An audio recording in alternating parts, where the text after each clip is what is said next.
Hey,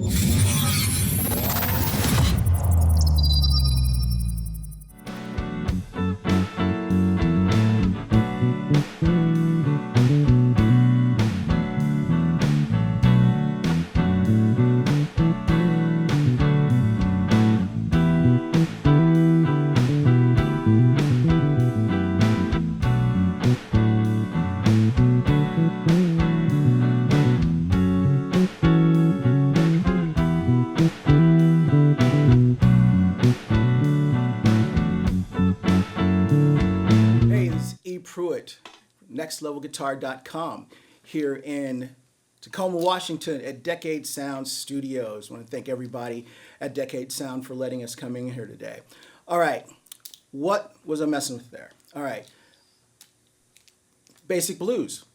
Basic blues, that had a little bit more of a B.B. King type feel to it. That was just a regular 1-4-5, and that song had a 1-4-5 in B. So I was messing with B here,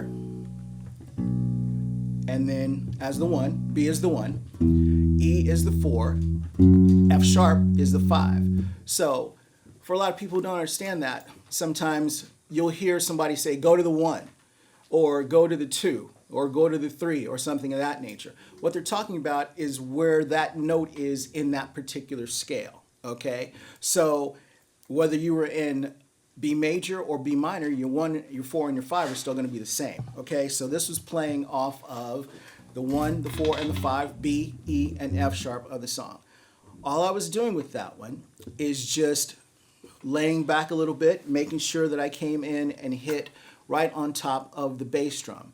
Now, a little bit later, I branched out a little bit and started messing with a melody or a solo right within that key signature of B minor. So, what I was doing is just right on the B.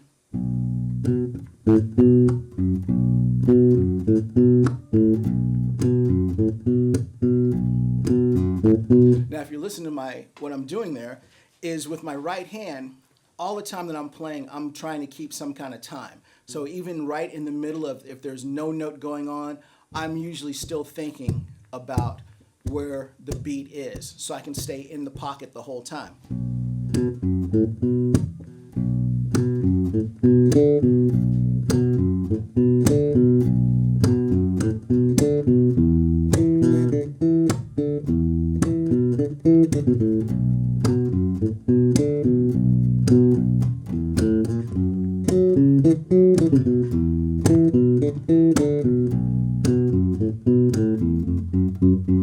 So I'm still keeping time with my right hand the whole time because I like to feel what's going on in the song and don't want to rush it.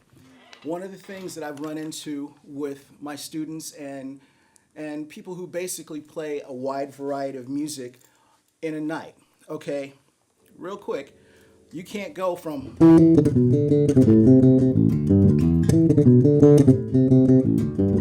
to playing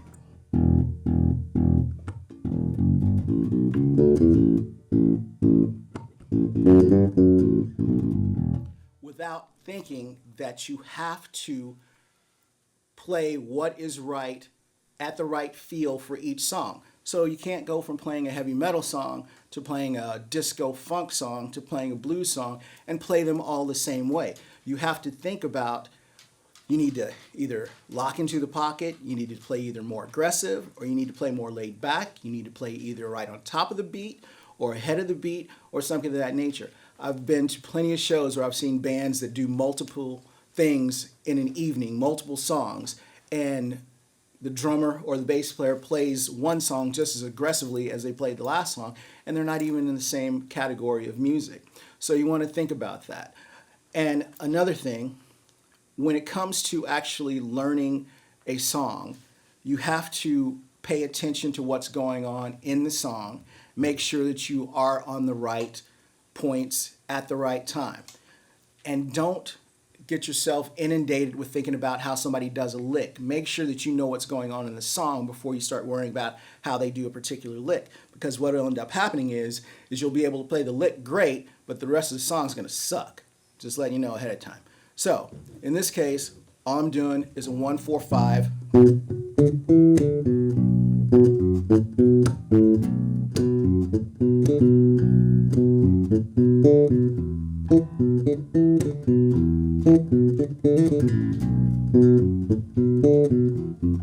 If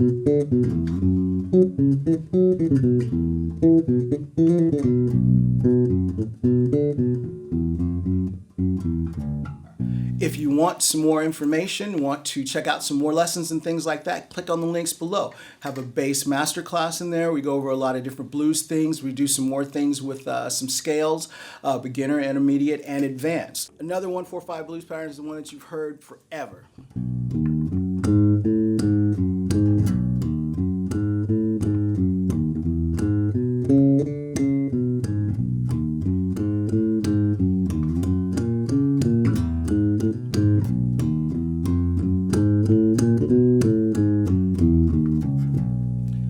Just another walking blues pattern. If you check out the links below and subscribe to the website, there are lots of other blues patterns that we go over in another bass performance that we did before. So we're talking about a simple 145 blues pattern, okay? How to play what fits the song, in the song, staying in the pocket, staying in the groove, and as a bass player, you will work all the time. That's it for this edition of Playing Bass and Being Cool.